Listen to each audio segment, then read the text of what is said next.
미국 국무부는 대북 송금 사건 공모 혐의로 최근 한국 정계 인사가 항소심에서 실형을 선고받은 것과 관련해 각국의 대북 제재 이행의 중요성을 강조했습니다. 대북 제재는 여전히 유효한 만큼 북한이 무모한 행동을 중단할 수 있도록 모든 나라가 강력하고 단합된 목소리를 내야 한다고 밝혔습니다. 함지아 기자가 보도합니다. 한국항소법원이 이화영 전 한국 경기도 평화부지사에게 실형을 선고한 데 대해 미국 국무부는 유엔 안전보장이사회의 대북 결의 이행을 다시 강조했습니다.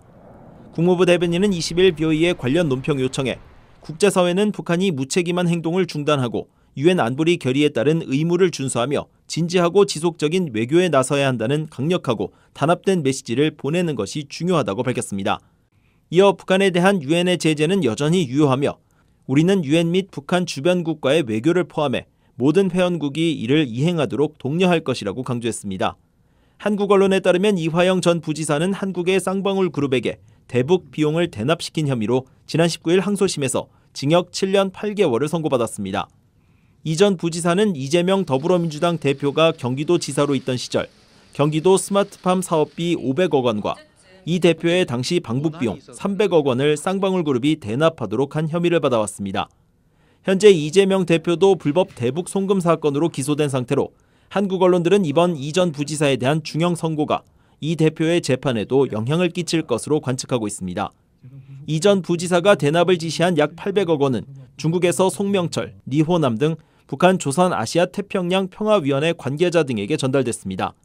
북한 측 인사에게 현금을 전달하는 행위는 유엔 안보리 대북 결의에 대한 명백한 위반입니다. 미국 정부도 대통령 행정명령과 재무부 해외자산 통제실 규정, 미국 의회가 제정한 법 등을 통해 북한과의 거래를 엄격히 규제하고 있으며 이를 어긴 제3국의 개인이나 단체, 기관은 미국 정부의 제재를 받을 수 있습니다. 방금 들으셨나요? 미국의 소리는 미국 무부가 운영하는 공영매체입니다. 미국의 입장을 전달하는 방송이라는 얘기입니다. 여기서 이재명의 대북 송금을 집중적으로 꼭 집어 유엔뿐 아니라 미국 제재 위반이라고 했습니다. 이 말을 직설적으로 풀어 말하면 니들 목에 이미 목줄 걸어놨단 소리입니다. 무역해서 먹고 사는 나라가 미국으로부터 세컨더리 보이콧 당해보세요. 이거 전방문 바로 닫습니다. 이렇게 되면 베네수엘라의 현재 상황은 양반일 겁니다. 그뿐입니다. 그 다음에 벌어질 상황은 여러분의 상상에 맡기겠습니다. 그리고 이재명 경기지사 시절에 벌어진 대북 송금 사건으로 어쩌면 경기도 거주자는 미국 입국이 거절되는 황당한 상황도 벌어지지 않을까 하는 상상도 해봅니다. 그리고 더불어민주당 자체가 미국의 제재 대상이 될지도 모를 희한한 상황이 벌어지고 있습니다. 이제야 이번 계엄 선포 이후 윤석열 대통령이 불리한 적이 한 번도 없었다는 제 말을 믿으시나요? 영화에서 보는 마약 수사처럼 잔챙이 몇 명 잡으려고 계엄 선포한 게 아닙니다. 계엄에서 말했듯 반국가 세력들을 아예 씨를 말려버리려고 작정하고 벌린 일이란 말입니다. 그러다 보니 윤석열 대통령 자신을 미끼로 이자들 아가리에 털어넣은 겁니다. 그리고 지난 계엄 선포 때 민주당 의원 배지단 인간들 10여 명이 코빼기도 안 보였죠? 그자들 공개된 거 보셨나요? 그중 대표적인 인물이 김민석입니다. 이자가 그전에 계엄 노래를 부른 인간 아니었나요?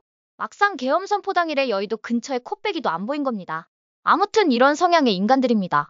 그래서 제가 반국가 세력들 얘기할 때 마치 노래의 후렴처럼 항상 했던 말이 이자들이 가장 두려워하는 건 북한 김정은이도 중국의 시진핑이도 아닌 바로 미국이라고 한 겁니다.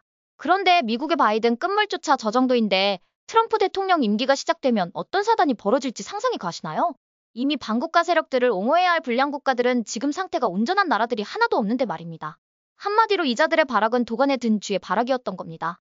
어떠세요? 시청자 여러분도 저와 생각이 같으신가요? 그럼 좋아요하고 구독 한번 꼭 부탁드릴게요. 시청해주셔서 고맙습니다.